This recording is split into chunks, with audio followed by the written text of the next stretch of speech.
we are presenting a collective action from all our partners, from all the landowners seated here today, from our government through county government, through Kenya Wildlife Service. It's just that Amboseli Ecosystem Trust created that platform. We have conservation organization, we have NGOs, we have Kenya Wildlife Service based here. County government has been part of our planning. It is all this effort that is guiding all these conservation initiatives, all these conservancies development. KWC has been a great energizer to us as Amboseli Ecosystem Trust, who will remain their regional chapter, but more importantly, touching base directly to each and every particular conservancy in our region. This whole initiative and support is through a grant through USAID, and I know they are not here today, but we have all the reason to appreciate them in absentia for making this a possibility, that we went all through to bring all the landowners together to get the information that now we can publish, that now anyone across the world can get to know the status of each and every particular conservancy in this ecosystem. Now we have nearly 30 conservancies in the entire Kajiado County, bringing together over 1 million acres of land that is not under any legislation. It's not under any government recognition. Our entire effort is to see that the kind of effort we are putting up together can be recognized by law, so that then whatever we are putting in may not be jeopardized in a short while.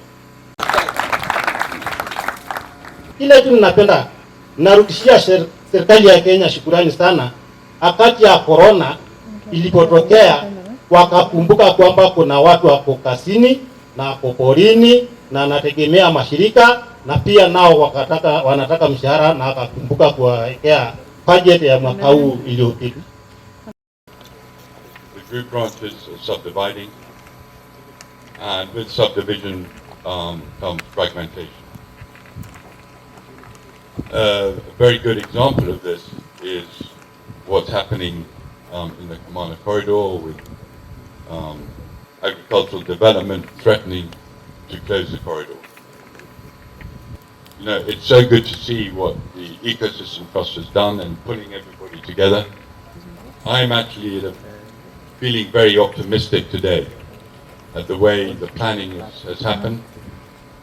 It was started by Chairman Suresh. He showed us the way initially with Ogulului, and things are now moving in a very positive way.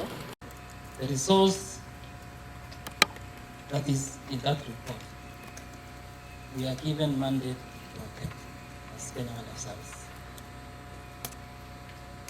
And we protect this for the people of Kenya. We are the first one to have EMP and have a system to manage, which is a Amboseli Ecosystem Trust. That is a plus to us, because as a warden here, I want to deal with something outside the park. Just call the CEO of the chapter. It's easy because we have a very structured way of managing our issues. We cannot work alone. It's Kenya Wildlife Service. We need all the partners so that we achieve conservation. We are also going to work with other government agencies. We have seen the county government is well here. We want to make our commitment as Kenya Wildlife Service that we are going to work together. So what AIT has done, and partners through the KCWA and the partners like I see USAID, Nature Conservancy, is actually to create for us a bank of information. And as partners, when coming in, I think now we have a place to start. Kumana stands as a testament to those first pioneering steps and how far we have come in recapturing the long tradition of the Maasai coexisting with wildlife and conserving the richest wildlife population on earth. Today, the future looks far brighter with the Kenya Wildlife Conservancy Association developing, promoting and protecting the interests of wildlife conservancies in Kenya. The future. AET and partners have drawn up AMP 2020 to 2030, aimed at integrating land uses and sustaining the health of the ecosystem. OOGR, fully aware of the threats posed by the land fragmentation and degradation, has drawn up a land subdivision plan to protect its members from losing their lands, to sustain personal livelihoods, and to conserve wildlife. We also appreciate your support as the county government, because the AEMP is already entrenched into the county spatial plan, which is a big step. There's no other county in Kenya ambaye amechukua hiyo hatua. This ecosystem and the park has really demonstrated how human development, conservation of our environment can be reconciled. This ecosystem is the first one that demonstrated that conservation has to be done using a landscape approach. In 2008 and again in 2019, 2 ecosystem plans were created, and perhaps the only ecosystem plans at this scale in the whole country. In fact, the guidelines that are being developed now on how to establish ecosystem plans is emanating from the knowledge and the experiences of the people that have worked in this landscape. And the Conservancy has become one concept that demonstrates that you can do land use planning, you can do livestock programs, you can do wildlife programs, you can do tourism using one institution. We call it the Conservancy. So I want to congratulate Amboseli Ecosystem Trust for an effort to document and collect data. All these statistics you see took time to be able to put together, to be able to produce that report. And I would like to congratulate the Secretariat particularly for being diligent in making sure that this report reflects the true reality.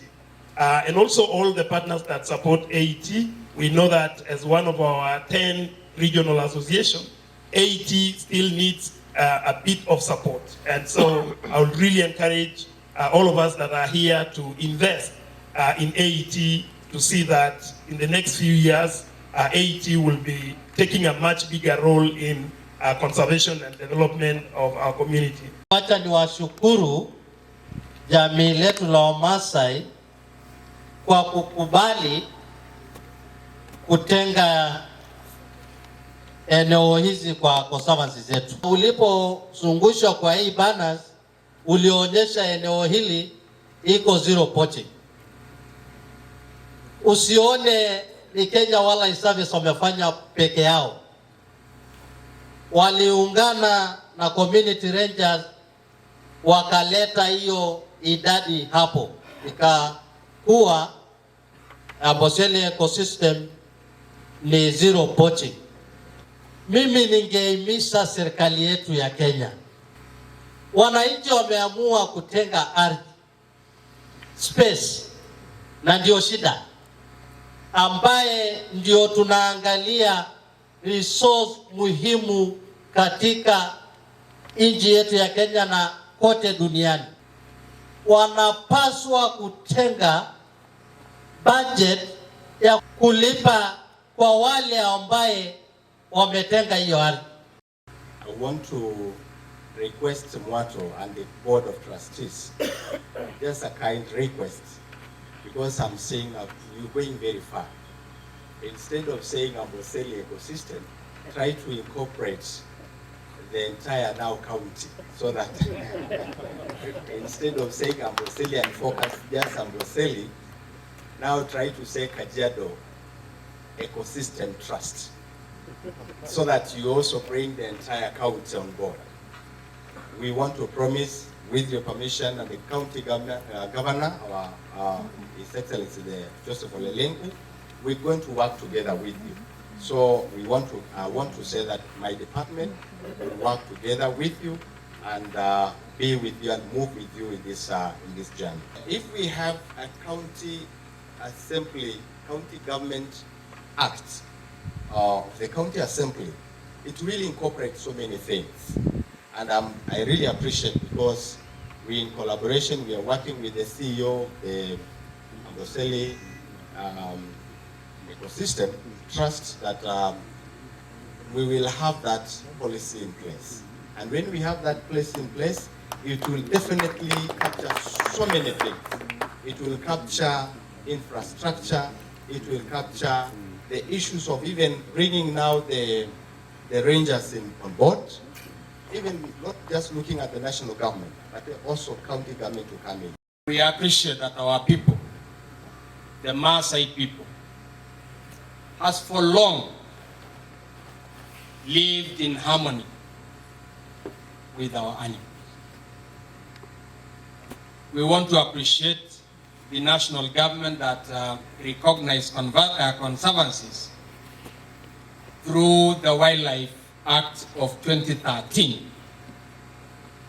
We are happy that conservancies is a recognized entity in our country. All stakeholders, partners, investors, the local community, thank you for supporting conservancies. The conservancies effort in a big way brings relief. When we see our local young people getting employment, that is a direct gain. When we see money from conservancies supporting education and our young children to go to school, is a direct trickle. The contents of this report has informed even our spatial plan, proper land management.